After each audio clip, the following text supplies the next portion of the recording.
jeex. ñu daal di wéyal Babacar ñëw ci point de presse bi nga xam ne démb le premier ministre daal dina koy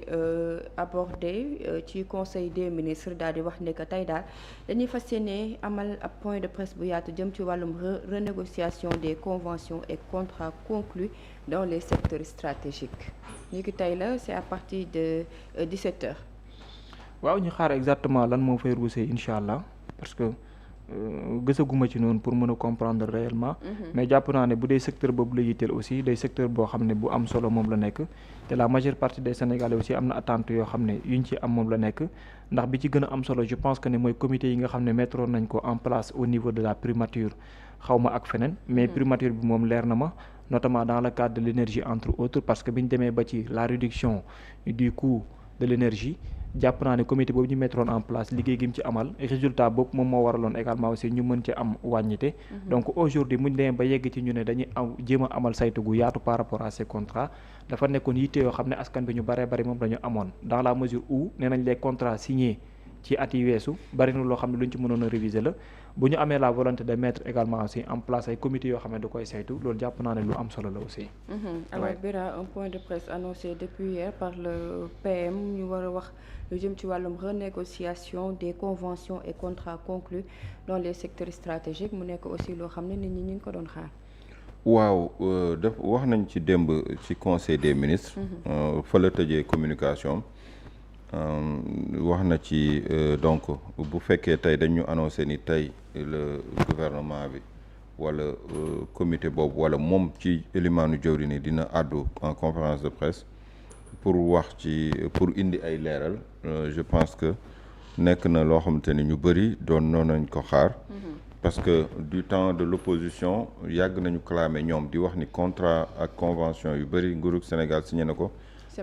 ak ñu jógee négocier na ko ñu c'est pas bien négocié c'est des contrats léonins maanaam qui profitent à une partie et cette partie c'était la partie qui venait de l'extérieur ñëw pour war a exploiter yenn ci sunu ay moomeel ñu def ko ni nga xamante ni jaarul yoon te tey 10 ans après tey dëgg ñëw na seen kaw ñoom ñu ko doon wax depuis 2014 bi ñu créé seen parti di ñu wax ci contrat yi nga xamante ni nguur gi mu ngi koy signé ci wàllum pétrole wàllum gaz wàllum zircon wàllum yeneen ak yeneen ak yeneen ni ñu contrat yooyu jaarul yoon te Sénégal du ci am dara du ci mës a gis boppam tey histoire jox na leen dëgg parce que pourquoi ba ñu naan pétrole bi gaz bi instant bi Sénégal producteur de pétrole et de gaz d'hydrocarbures est-ce que tax na suñu dund am lu ci soppeeku ba tey dëkk yi am pétrole yëpp dafa am changement ci dëkk yi am pétrole ñu ngi am nañ yëg nañ ko kuy laax di jaay te yow sa waa dëkk mënuñu sax lekk ba suur bay jéggaani xam nga loolu tamit am na loo xamante ni xelu doomu aadama mënu koo nangu soxlawul nga jaar Harvard soxlawul nga jaar faculté des droits soxlawul nga jaar HC xawma lan Paris soxlawul nga jaar ci ay université du njàng mu xóot du njàng mu kawe mbirum bon sens et le bon sens est la chose la mieux partagée au monde car chacun pense en être si bien pourvu vous comprenez nee nañ xel bu doon jaay ci marché day lamb am na yoo xamante ni nit ku am xel bu ñu la ko waxee wala boo ko xoolee wéet def benn saytu di nga xam ne lii yanuwul maanaam Sénégal day produire gaz mu ngi doon jar 6 kilos bi lan la doon jar 2900 boobu ba léegi ñu yokk nañ ko fi wàññil nañ ko fi mais weesul dig-digal boobu Sénégal léegi mu ngi produire gaz GTA ñu nag Mauritanie ñoo ko bokk ñu ngi chaque mois ñu defal ñu bilan wala defal ñu benn tableau wax ñu Sénégal lii la ñuqi ci mbell mi ci wàllum gaz jaayi na ko biti réew lii la génn ci wàllum pétrole jaayi na ko biti réew mais ba léegi ñun suñu dund mu ngi tagga tembe demuñu dikkuñu dara changé wul amul coppite waaw ñu ngi dund daal dund ba ñu doon dund daaw ak daawaati jéeg ba léegi dara changé wul donc il faudrait savoir que ñii lañ doon wax loolu mooy li am pétrole beeg gaz bi dañ koo tayle biti réew xaw ma ñi ko tayle nag lan lañ ci gagné en retour mais askan wi moom dañ ko cee lésé totalement te loolu nag ñooñu tôt ou tard dinañ ñëw rendre ñu compte tôt ou tard dinañ ñëw wax ak askan wi lan lañ yebe waaw réewum Sénégal pétrole beeg gaz bi sunu maamaati maam yi depuis ñoom Senghor xamoon nañu bërëb bii Gandiga am na gaz fii am na lii fii am na lii loolu nekkatul woon ay exploration dafa leeroon bu yàgg du ay données satellite ñoo ñu ko jox xamoon nañ ko bu yàgg Sénégal di dem ba ay nit jóge biti réew ñëw ni dañoo pare pour exploiter yow nga war a négocier lu ne mel depuis Ablaye Wade la commencé ak Franck Timis ñu jël yëf yi jox ko ku leen neex ci anam boo xamante ni vraiment c'était ku ñu takkoon sa bët wala ñu marabouté la sax yow def naa am na yenn erreur yoo xam war nga koo mën a bañ a def te ñii def nañ ko fi dem nañ seen yoon léegi bàyyi nañ ñu ci guute gi ñi fi ñëw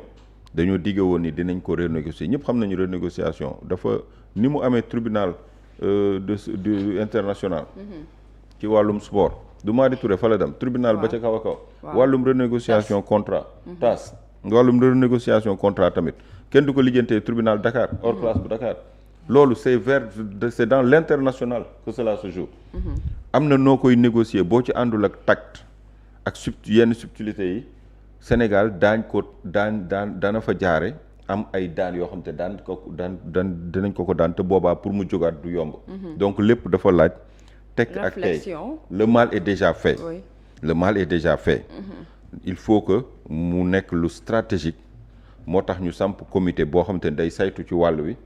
génn texte yi xool lan lañ jalgati ci texte yi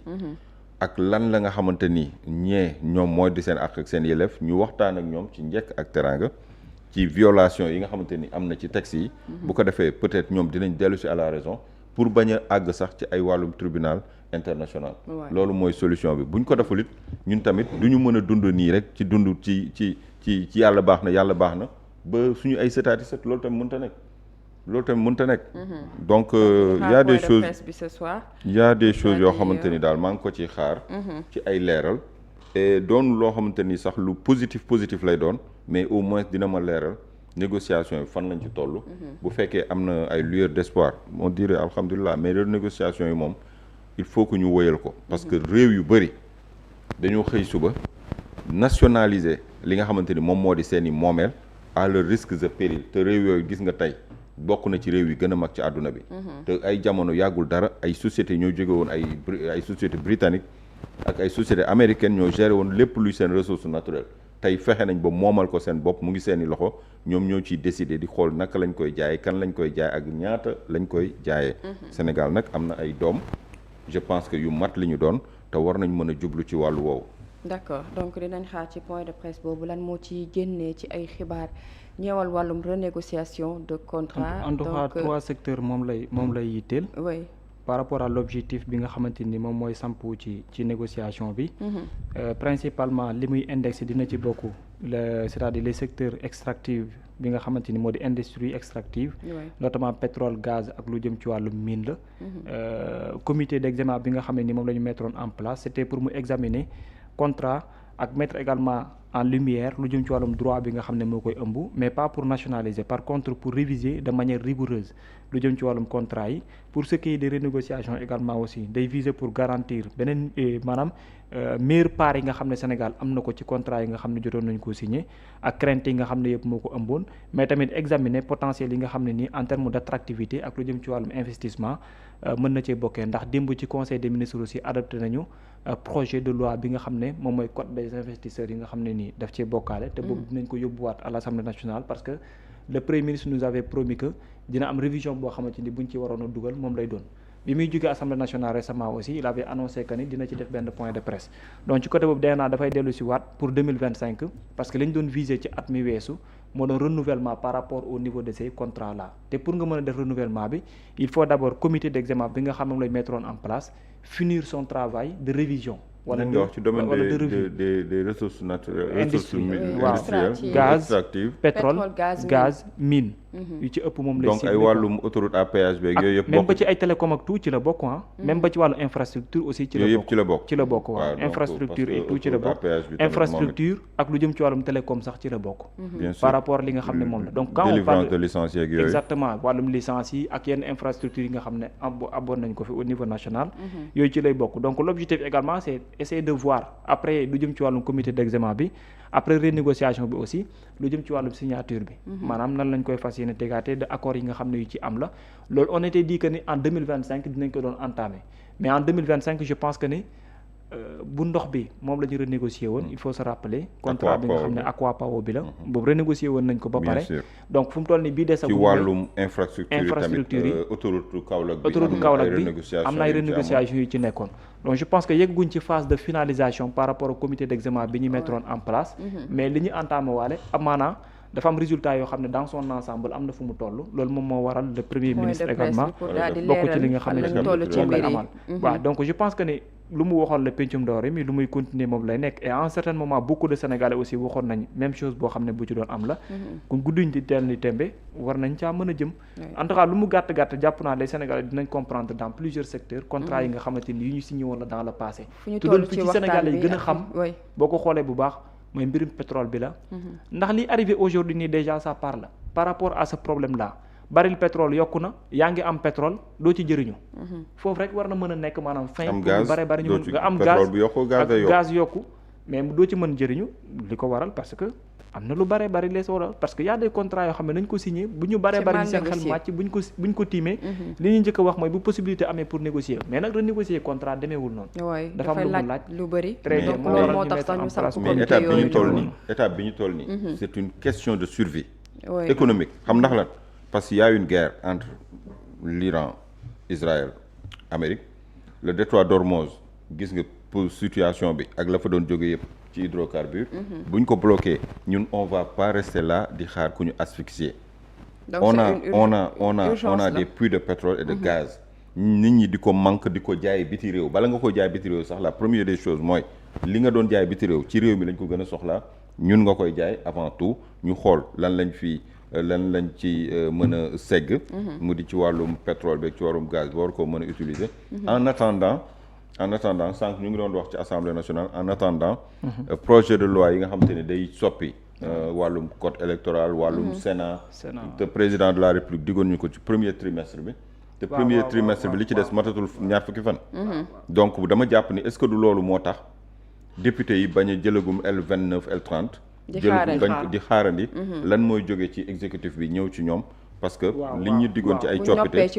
ñeel wàllum élection jóge woon ci dialogue bi seen dialogue bi ñu fi amaloon calcul bu stratégique lay doon aussi parce que mën na leen wax ne pourtant mu ngi woon ci sama programme waaw léegi mieux vaut ñoom ñu xaar premier trimestre léegi mu jeex yàggatul dans moins de 20 jours te loi yi war na dugg on verra lan moo ci nekk ci biir d'accord alors Bira ba suba ak jàmm jërëjëf di la gërëm di la sant Astou di gërëm ñu doon suivre yëpp merci Babacar à demain inch'Allah